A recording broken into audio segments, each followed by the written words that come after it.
В эфире «Посредник» о состоянии лесного хозяйства, о том, как контролируется незаконная вырубка, в том числе елей в предновогодний период, обсудим с замначальника госуправления лесного хозяйства Абхазии Камо Мелкумовым. Добрый день. Здравствуйте. Итак, как бы вы оценили состояние лесного хозяйства в целом на данный момент с учетом проведенной работы за этот год? Понятно, что сейчас год близится к завершению, и, возможно, есть какие-то моменты, на которых можно заострить свое внимание, говоря о проделанной работе. Мы с вами уже традиционно встречаемся несколько лет. Предыдущие годы, к сожалению, те ковидные времена, когда начались реальные проблемы у всех, не только в лесном хозяйстве, вот эта тенденция пока еще не перешла в положительную какую-то динамику. И объемы работ лесного хозяйства пока остаются невысокими. По причине того, что лесосечный фонд принимается последние несколько лет с опозданием, фактически он должен приниматься осенью до Нового года, чтобы следующий год работать сразу в определенном заданном темпе. Предыдущие несколько лет так сложилось, что в июне-июле принимался лесосечный фонд, в 2021 году, уж в сентябре. Поэтому времени на раскачку не остается обычно, и показатели, к сожалению, невысокие. С одной стороны, это, может быть, и сложности определенные возникают. Понятное дело, что людей удержать, не просто людей, а квалифицированных людей, которые знают свое дело, которые могут работу вести в определенном темпе, с определенным выходом продукции, сложно. Такая нестабильность приводит к тому, что все меньше и меньше специалистов остаются в отрасли, уходят в смежные какие-то профессии, занимаются туристическим бизнесом. В общем, приходится привозить откуда-то извне бригады. Это все накладывает отпечаток на нашу работу, серьезный отпечаток. То есть это та работа, о которой вы сейчас говорите, да, лесосечные вот эти вот работы, то есть определение количества объемов вырубки, которая позволительна, да, леса, так я понимаю? Нет, это фактическая работа. Определение объемов у нас происходит ежегодно, складывается из материалов лесоустройства, которые есть, с поправками на прошедшее время, после последнего еще, к сожалению, советского лесоустройства. Ежегодно мы собираем все материалы по всем нашим управляемым таким нами подразделениям, по всем районам лесхозов. И этот объем проходит экспертизу в экологической службе. Порядка 25-27 тысяч ежегодно запланировано в работу, в рубку, но из всего этого объема последние несколько лет не удается выйти на 5-4, даже часть объема, поскольку лесосечный фонд — это основной такой допускающий к работе нашу отрасль документ, который принимается правительством. Естественно, принимая его в середине года, я, как уже говорил, сложно успеть набрать обороты, и поэтому показатели фактической вырубки где-то 4-5 тысяч в среднем в год. В текущем году, например, всего лишь на данный момент порядка 2000 из 25 необходимых тысяч заготовлено, поскольку опять лесосечный был принят на рубеже июля месяца. А с чем это связываете вы? С чем связано вообще объективно? Есть какие-то причины? Вот эти несколько предыдущих лет, как я упомянул о ковидном таком периоде, там понятно, почему причины не складывалась работа. Предыдущие 2-3 года связано с тем, что мы никак не могли прийти к компромиссу по поводу работы двух районных лесхозов Глурыбского и Чемчирского, связано с созданием национального парка Кадур, куда неожиданно для нас отошли основные площади лесосырьевой базы, и лесхозы остались практически вынуждены простаивать. Пришли к какому-то компромиссному решению на некоторое время. Небольшие участки оставили возможность работать лесхозом. Но опять же, Чемчирский лесхоз приступил к работе у Глурыбского, пока не получилось вернуть людей в строй, которые разошлись, как я уже говорил. Вот такие какие-то причины объективного характера, к сожалению, вмешались в нашу стройную работу. Вот с одной стороны, вроде как мы здесь все, слушая экологов, в том числе, говорим о том, что то, что сокращаются вырубки, это, наверное, хорошо. Вы говорите это как-то с сожалением. Вы могли бы нам объяснить вот то, что уменьшился фонд, который разрешено, скажем так, вырубать, да, лесной фонд, лесные там угодья, то чем это чревато? Ну, в принципе, огромная территория покрыта лесом, то по проценту покрытой лесом площади мы на довольно приятно высоком месте в мире стоим, находимся. По расчетам, которые среднестатистические расчеты с единицей площади взрослого леса, сколько можно безболезненно взять, ну, обычно у нас 10% мы берем, поскольку леса первой группы, то это цифры порядка, может быть, 100 тысяч могут получиться, так условно я говорю. Но поскольку курортные леса, и было много лет потрачено общественностью, чтобы добиться уменьшения объемов заготовки, которые в 60-е, 70-е годы достигали более 400 тысяч, пришли к такому компромиссному решению ограничить в порядке 50 тысяч. Это абсолютно безболезненно было бы для всей лесной территории. Ну, естественно, с учетом того, чтобы была техника современная, чтобы наносила меньше повреждений покрову, почве и так далее. Но мы на эту цифру, я уже как-то говорил в предыдущие эфиры, что вышли всего лишь один раз в 2001 году, по-моему, если не ошибаюсь. А так объемы порядка 30-20 уменьшались, постепенно уменьшались. Для этого было несколько причин фактического характера. Во-первых, технические моменты, техника, строительство дорог, большие сложности, взрывчатка нужна, специалисты, спецтехника нужна. Вот какие-то эти факторы повлияли на то, что объемы заготовок уменьшились, серьезно уменьшились по сравнению с теми, что планируется. И эта тенденция, возможно, будет сохраняться, потому что каких-то существенных таких изменений в техническом оснащении сейчас трудно предположить. Таких больших возможностей нет, поскольку лесхозы оперируют тем, что у них есть на руках техника скромная такая, в скромном количестве, то они заготавливают не очень большие объемы. Естественно, отложить какие-то серьезные деньги на приобретение что-то более современного тоже не получается. Так мы где-то, не скажу, что по старинке работаем, но где-то держимся в середняках в части технологической. Ну, вот то, что касается регламентированной выработки, вы сейчас говорите о том, что вот этот регламент, он приходит поздно, не дорабатывают и не выбирают столько сырья, сколько нужно наши лесхозы, да. А что касается незаконной вырубки, вот в каком это все соотношении находится? В какой момент вступает вот этот фактор незаконной вырубки? Есть ли связь между одним и другим? Вы понимаете, у нас страна не такая большая, чтобы незаметно прошмыгнуть лесовозом. Ведь не просто каждый человек может стать лесорубом, не каждый, у кого есть бензопила, может там какими-то заготовками заниматься. Это очень тонкий процесс, и многое надо уметь, чтобы это правильно организовать.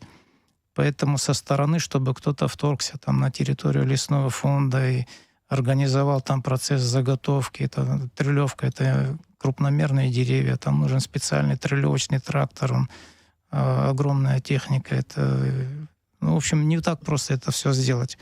А так незаконные рубки, я бы сказал, в основном касаются заготовки дров населением где-то вокруг сел, в ближнем радиусе, потому что издалека загрузить машину с расстояния, допустим, 50, 60, 70 километров, как сейчас лесхозы работают, и прошмыгнуть, как я уже сказал, мимо различного рода контролирующих структур, и это маловероятно. Но, естественно, в ближнем радиусе вокруг сел имеются такие факты, это надо признать. Понемножку все-таки дрова население заготавливает, поскольку альтернативы нет для этого, к сожалению. Мгм. То есть с незаконной вырубкой, в принципе, дела вы расцениваете нормальные, То есть нет таких вопиющих фактов, таких каких-то объемов, Да, которые таких могут повлиять больших, на состояние вообще естественно. хозяйства лесного. Ну, тогда что касается заготовки елей. Вот сейчас этот вопрос актуален. Кабмин сказал свое слово, сказал о том, что будут какие-то санкции определенные. Вот расскажите в этом отношении, что происходит, и возможно ли контролировать этот процесс у нас? Ну, уже порядка 15 лет, наверное, уже, как мы отказались от заготовки елей в лесном фонде, поскольку до того момента, как мы отказались, все, что возможно было в радиусе доступности и по возможности выборки безболезненно для подрастающего поколения хвойных растений, было все вывезено. Даже из Псхо вертолета вывозили, на лошадях подвозили там к вертолетной площадке. Поэтому пришли к такому выводу, чтобы приостановить заготовку елей, дать возможности хвойному поясу лесов возобновиться, чтобы восполнить ту нишу, которую в предыдущие годы активно вырубали, заготавливали различных, вернее, различными способами. Были как государственные официальные заготовки, так было много нелегальных.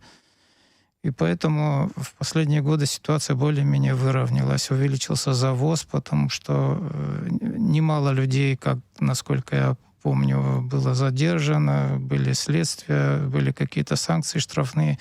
Это ведь все распространяется, информация, и все меньше желающих идти на этот скользкий, так скажем, путь вступать. В этом году всего лишь 3 случая было задержания в Гагарском районе. 3 случая не просто задержания, а из того, что могло быть, да. На самом деле рейды проводятся, на шлагбауме дежурят сводные группы из представителей МВД, лесного хозяйства, экологи присутствуют. То есть процесс, этот ежегодный процесс, и все меньше и меньше как бы фактов таких происходит, к счастью, я так думаю. Как вы считаете, не стоит ли задуматься о создании питомника елей для того, чтобы не было вот таких фактов, чтобы у людей не было, скажем так, соблазна заниматься вот этой незаконной вырубкой в предновогодний период? Ну, в любом случае, питомник, если бы и был, то цены реализационные, я думаю, были бы не очень отличные от тех цен, которые сейчас на рынке привозные уже в достаточно большом количестве. Искусственные, естественные елочки присутствуют. Но в любом случае вопрос о питомнике ставился несколько лет назад. Была собрана команда из представителей науки, практики, лесного хозяйства, подыскали место в районе Ажары, которое бы соответствовало всем параметрам, необходимым для успешного роста елочек, пихты. Ну, все-таки это сложный процесс в организационном плане. Это лет 12-15 надо ждать, так скажем, первого урожая от момента закладки, поскольку не так быстро деревья растут, при Ну, условии, что еще и будет начинать, наверное, надо соответствующая, все да. равно. Ну, опять же, Или вы возможно, что-то в бюджетном финансировании не сложилось, но идея это немножко зависла в воздухе. Сейчас есть, к нам подходили в управление лесного хозяйства, совместно с экологами обращались товарищи, которые хотят заняться этим также в верховьях Чхалты, Ажары. Ну, посмотрим. Сейчас они должны определиться со своими возможностями. Потом будем конкретно разговаривать, уже агротехнические моменты обсуждать и все, что связано с этим процессом. Я думаю, какую-то информацию интересную и более оптимистичную в этом плане в нашей с вами следующей встрече я смогу рассказать. Что касается восполнения лесных ресурсов, насколько эта проблема серьезная? Что необходимо нам уже восполнять и довольно активно? Вы знаете, я уже раньше говорил, рассказывал о том, что в наших лесах относительно субтропического климата, ну, в нижней части это субтропики, чем выше, конечно, более суровые условия.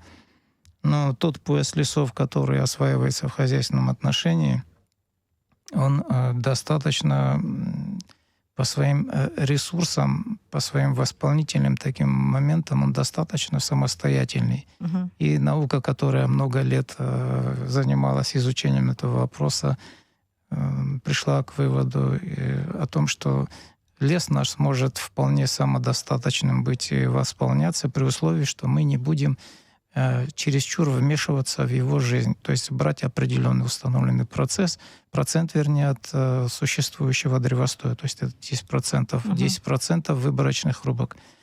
И при условии, что после себя, уходя, будем оставлять меньше мусора, так скажем, более как-то его компоновать, и для того, чтобы лес мог вполне восстанавливаться. Но мы какие-то объемы небольшие все-таки посадки ведем в тех местах, где лес так и не покрылся из-за того, что там какие-то условия были. Ну, исторически просто не было. Открытые участки, поляны. Каждый год это порядка нескольких гектаров, потому что процесс этот затратный, тем более все подорожало. То есть вы закупаете материал где-то, или это из нашего материала все это происходит? Материалы какие? В чем-то помогает наша лесоопытная станция «Обнилос», которая много лет занималась изучением интродуцентов перспективных и так далее. Но все-таки пришли к выводу, что сильно, так скажем, разбавлять наш устоявшийся уже ассортимент пород завезенными извне — это нежелательно, поскольку здесь уже сложившаяся экосистема в наших лесах. Что-то мы досаживаем из их, так скажем, разработок, из тех пород, которые они успешно на своей территории выращивают. Что-то берется из-под полога. Затраты в основном топливные затраты на приобретение колючей проволоки, заготовку столбов, потому что это, все дорого стало в последнее время. Порядка 150-200 тысяч уходит на 1 гектар леса. В последние несколько лет довольно крупные пожары у нас в лесах бушевали. Насколько значителен ущерб, который они нанесли нашим лесам? И вот с точки зрения восполнения потерь, какова ситуация? На наше счастье, так скажем, леса наши, в отличие от хвойных лесов тайги, под зоной тайги, Сибири, Дальнего Востока, отличаются тем, что у нас все-таки очень высокая влажность, и нет таких огромных массивов хвойных, в которых бы при стечении нескольких факторов, направляющий ветер, господствующий, отсутствие вблизи водных источников, то есть там масштабы огромные достигаются, и пожар преимущественно верховой получается. В наших условиях пожар практически всегда низинный, то есть выгорает подстилка, естественно, мелкие молодые деревья, кожура обгорает, на них страдают, но взрослый древостой, он переносит все эти бедствия. Небольшой какой-то процент, естественно, в невысоких насаждениях выгорания присутствует. Но таких серьезных масштабных потерь у нас не происходит, к счастью. А что касается потерь в результате, скажем так, нашествия вредителей, да, какова ситуация? В этом году лечили ли вы какие-то, не знаю, участки? Просто я помню, что ситуация с каштаном, с каштановыми лесами у нас была не очень хорошая. Вот что вы можете сказать в отношении вредителей и той работы, которая против них ведется? Я коротко сначала про огневку скажу, которая оставила нас практически без самшитников. Так сложилось, что когда она впервые попала на территорию Абхазии, у нее не было никаких врагов в местных экосистемах. То есть она была новичком здесь, и многие насекомые, так скажем, вредители, которые хищники, являются хищником по отношению к таким насекомым, как огневка, то есть они не были сориентированы. И она для себя произошла вспышка ее размножения. И пострадали практически 70-80% самшитников, к сожалению. Огневка после того, как достигла пика своего развития, так всегда в природе бывает, она лишила себя кормовой базы, и она практически ушла резко на нет, поскольку не было пищи как бы у нее. И мы сейчас не наблюдаем таких проблем. Что касается каштана, то каштан — это другая история, к сожалению. Его так лечить не получится, как огневку. Это грибковое заболевание, и разбрызгивать в нашем рельефе крутом из техники очень дорогостоящая процедура. То есть во всем мире, к сожалению, эта проблема осталась нерешенной. Ну, вот есть какие-то возможности высаживать каштан в смеси с другими породами, чтобы не было контакта между собой непосредственно в каштановых древостоях плотного, разреживать насаждение, как бы, Ну, чтобы лишать возможности развития этого вредителя грибкового. проводится Вот. такая работа или сложно? Мы высаживаем немножко в Ткварчальском районе, немножко высаживаем каштаны в тех силах, в тех возможностях, которые у нас есть, небольшой питомник. Ну, такой работой сложно восполнить те потери. К сожалению, во всем мире каштан, даже в самых богатых странах, где есть большие возможности технические, не смогли с этим справиться. Это реальность сегодняшняя, к сожалению. Весной этого года была создана рабочая группа по приведению в соответствие с природоохранным законодательством Абхазии некоторых нормативных правовых актов. И они должны регулировать деятельность наших заповедников Пицунда-Мюсерского, Слугу-Местинского, Рицинского реликтового национального парка. Мы с вами говорили на эту тему. Мне просто интересно, как продвигается сейчас работа, чем занимается группа, и есть ли какие-то, не знаю, первые итоги или какие-то выводы, которые сделала эта комиссия? Ну, в принципе, мы в рабочих своих обсуждениях просмотрели первичные материалы, которые были подготовлены участниками группы. В частности, все карты лесные, которые у нас были еще советского времени, исполненные немножко в несовременном формате, были переданы в соответствующий орган, который занимается картографией. Оцифровано все это огромное количество карт. И они создали модели, не модели, а, так скажем, рабочие материалы карт по всем нашим охраняемым территориям. Какие-то тонкости, еще шероховатости есть, мы их обрабатываем, отработаем. И когда все завершится, будет представлено руководству в итоговом виде все, что касается границ с координатами GPS, как положено в современном мире. Потому что сегодня много нареканий возникает у землеустроителей, когда им приходится находить вот эту тонкую грань между землепользователями, так скажем, сельского хозяйства, городскими администрациями, населенным и лесного хозяйства. Вот эту работу, я думаю, в ближайшее время удастся хотя бы в части границ особо охраняемыми природными территориями завершить. Работа идет активно.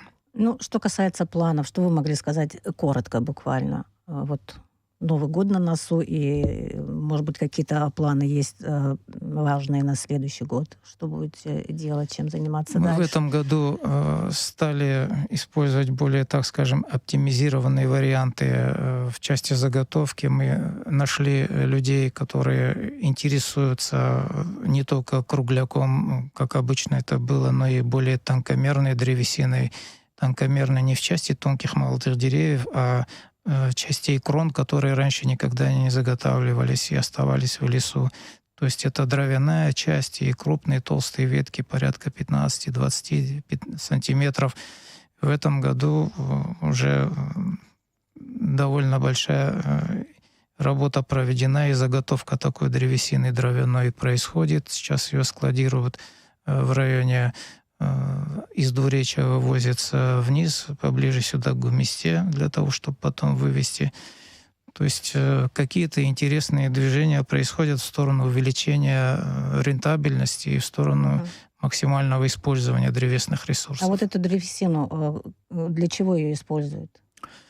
Предположительно, это будет переработка на щепу. Это будет не здесь происходить, за рубежом будет вывозиться не кругляком, а даже такой дровяной лес. И там будет или производиться какая-то древесина брикетная, или в такого характера, фанерного и прочего. Мгм. Спасибо вам большое. Спасибо за ваше интервью о состоянии лесного хозяйства в Абхазии и о том, как контролируется незаконная вырубка. Мы говорили с Камом Мелкумовым, заместителем начальника Госуправления лесного хозяйства Абхазии.